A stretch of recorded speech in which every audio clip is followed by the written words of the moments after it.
Assalamualaikum warahmatullahi wabarakatuh. Kembali lagi bersama saya Supriyadi di channel SMK TKJ, di mana channel ini berisikan informasi dan tutorial tentang dunia SMK, khususnya jurusan Teknik Komputer dan Jaringan. Penasaran dengan informasi dan tutorial di video ini? Ikuti terus ya di channel SMK TKJ.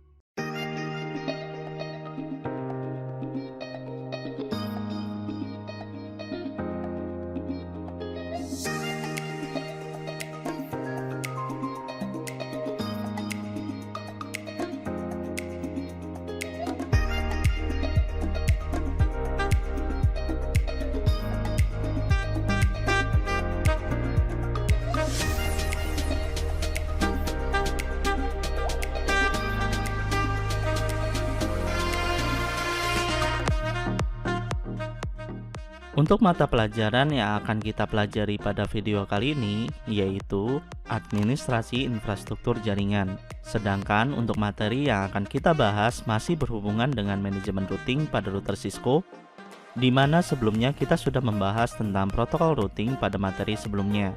Dan juga kita sudah mempelajari bagaimana cara melakukan konfigurasi routing statik pada router Cisco.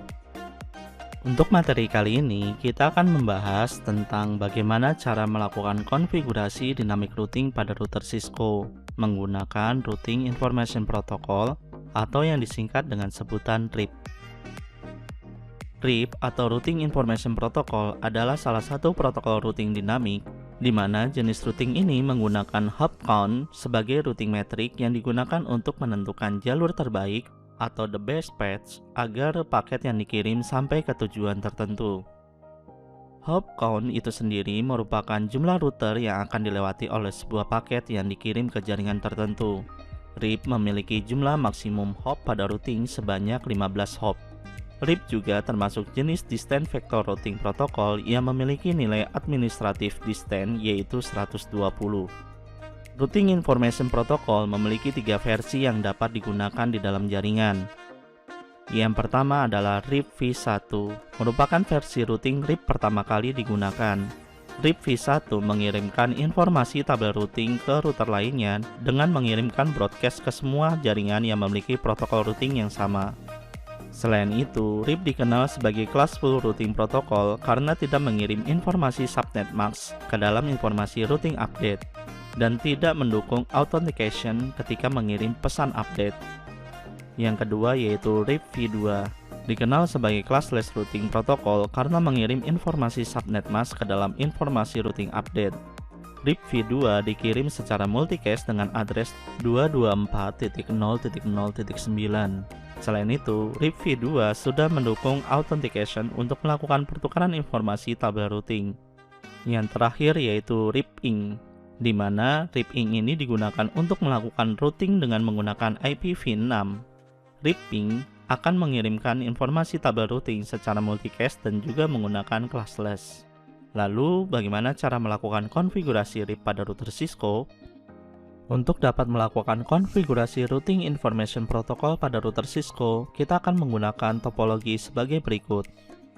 Sebelum melakukan konfigurasi routing dynamic RIP, ada baiknya kalian melakukan konfigurasi hostname, banner MOTD, serta manajemen password menggunakan SSH, agar kalian terbiasa melakukan konfigurasi tersebut ketika melakukan implementasi yang sebenarnya. Jika kalian lupa untuk konfigurasinya, silakan untuk melihat video tutorial sebelumnya. Untuk mempersingkat tutorial ini, saya sudah memasukkan semua konfigurasi hostname, banner MOTD, SSH, dan IP address pada setiap masing-masing router. Untuk langkah pertama yang dilakukan yaitu meremote router R1 dengan kabel konsol.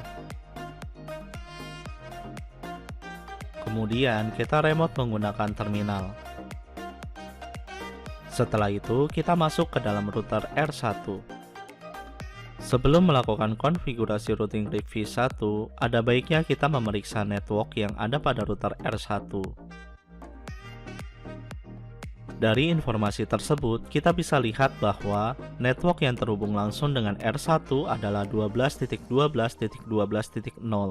Setelah mengetahui network yang terhubung langsung dengan R1, langkah selanjutnya yaitu mendaftarkan network tersebut ke dalam routing RIP.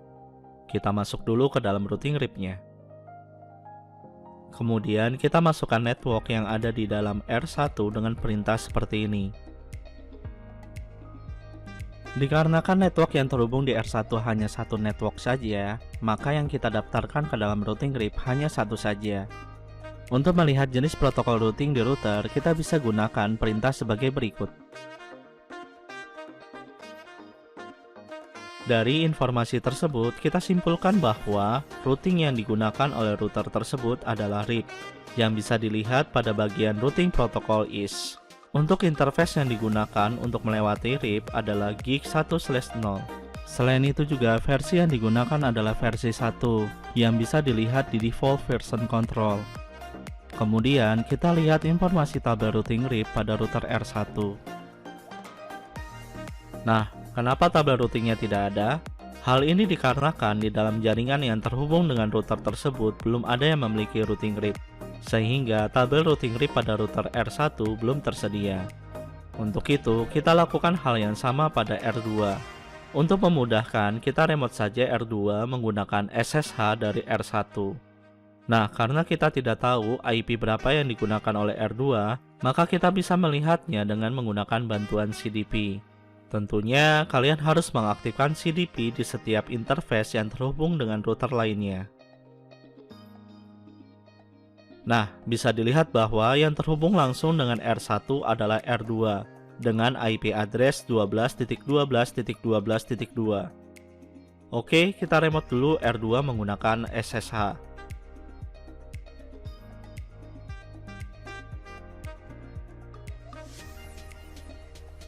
Selanjutnya, kita masukkan network yang terhubung langsung dengan R2 ke dalam RIP.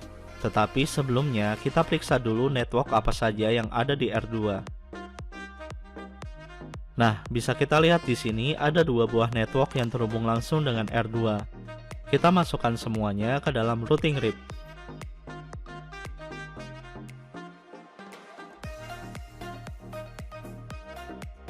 Oke, selanjutnya kita lihat informasi tabel routing RIP di R2. Bisa dilihat bahwa routing RIP masih belum terbentuk. Kenapa bisa seperti itu? Ini dikarenakan R2 belum memiliki hop, sedangkan router yang baru melakukan konfigurasi routing RIP adalah R1, di mana R1 ini hanya memiliki satu network, dan network tersebut juga terhubung langsung dengan R2, yaitu 12.12.12.0. Oke, kita coba lihat lagi informasi tabel routing yang ada di R1. Sebelumnya, kita keluar dulu dari R2. Nah, bisa dilihat bahwa R1 sudah memiliki informasi tabel routing RIP. Kenapa bisa seperti itu? Hal ini dikarenakan router yang terhubung langsung dengan R1, yaitu R2, sudah mendaftarkan network yang ada pada dirinya. Sehingga R2 akan mengirimkan informasi network yang ada di dalam dirinya ke R1. Di mana ketika ada sebuah paket melewati R1 ingin menuju network 23.23.23.0, maka R1 akan memeriksa informasi tabel routing yang dia miliki agar dapat menuju network 23.23.23.0. Dari informasi yang ada pada R1 bahwa untuk mencapai network 23 maka harus melewati gateway 12.12.12.2, di mana IP tersebut adalah IP address dari R2 yang digunakan sebagai gerbang untuk menuju network 23. IP gateway tersebut otomatis terbentuk ketika kita menggunakan routing dinamik. Berbeda dengan routing statik di mana kita harus menginput IP gateway dan network yang akan dituju. Sedangkan routing dinamik hanya menginput network yang ada pada router tersebut. Selanjutnya kita remote lagi R2.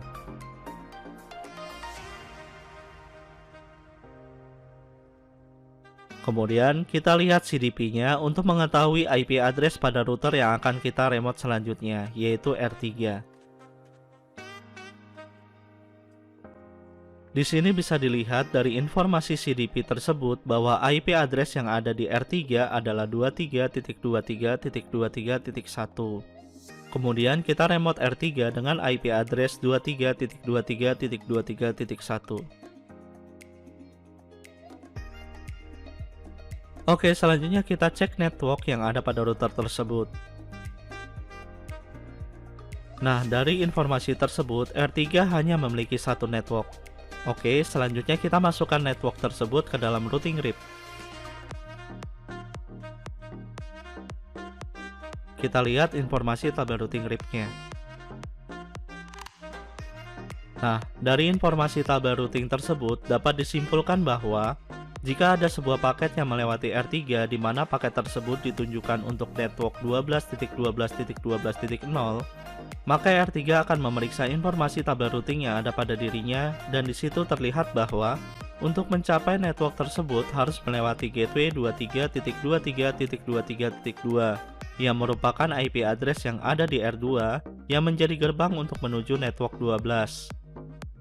Proses selanjutnya yaitu melakukan pengujian dengan menggunakan perintah ping dari R3 ke R1. Oke, selanjutnya kita coba melakukan ping dari R1 ke R3. Sebelumnya kita keluar dulu dari R3 ke R2. Kemudian kita keluar juga dari R2 ke R1. Selanjutnya kita ping dari R1 ke R3. Oke, semuanya dapat terkoneksi dengan baik, yang artinya semua network dapat berkomunikasi menggunakan Routing Information Protocol pada router Cisco. Demikianlah pembahasan kita pada video tutorial kali ini. Semoga pembahasan kali ini memberikan manfaat dan bertambahnya ilmu kalian. Sampai bertemu di video selanjutnya ya. Wabillahi taufiq wal hidayah. Wassalamualaikum warahmatullahi wabarakatuh.